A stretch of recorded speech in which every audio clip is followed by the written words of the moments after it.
আসসালামু আলাইকুম প্রিয় দর্শক মন্ডলী, এই মুহূর্তে আমি অবস্থান করছি কিশোরগঞ্জের পাগলা মসজিদে। তো আজকে আমি চ্যালেঞ্জ নিয়েছি, এখানকার যত ফকির আছে 50 জন কিংবা 100 জনকে আমি এই টাকাগুলো দান করব। তো আপনারা সকলেই আমার সঙ্গে থাকুন।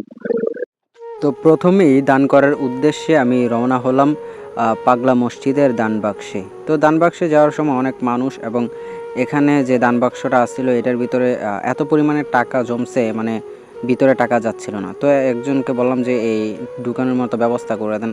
তো একটা স্টিলের লাঠি দিল, সেটা দিয়ে আমি বিভিন্নভাবে ঢুকানোর চেষ্টা করছি।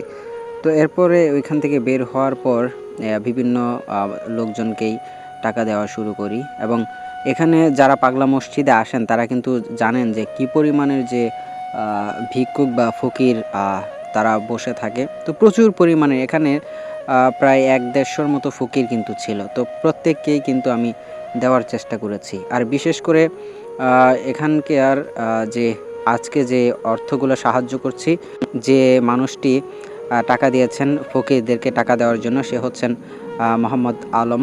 সে হচ্ছে মালয়েশিয়া প্রবাসী এবং সে কিন্তু সকলকেই টাকা দেওয়ার জন্য বলেছে এবং আমার বিকাশে টাকাগুলো পাঠিয়েছিল। আমি আমার নিজ দায়িত্বে আমি কিন্তু দেওয়ার চেষ্টা করেছি এবং বিশেষ করে এখানে আমাকে আরও সহযোগিতা করছে তানভীর আহমেদ অপু।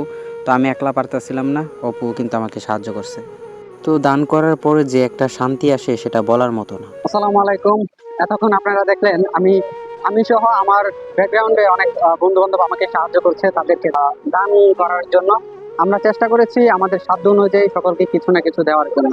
তবে ধন্যবাদ, এই মুহূর্তে অবস্থান করছিলাম, আমার পিছনে ব্যাকগ্রাউন্ডে দেখতে পাচ্ছেন কিশোরগঞ্জের ঐতিহ্যবাহী পাগলা মসজিদ।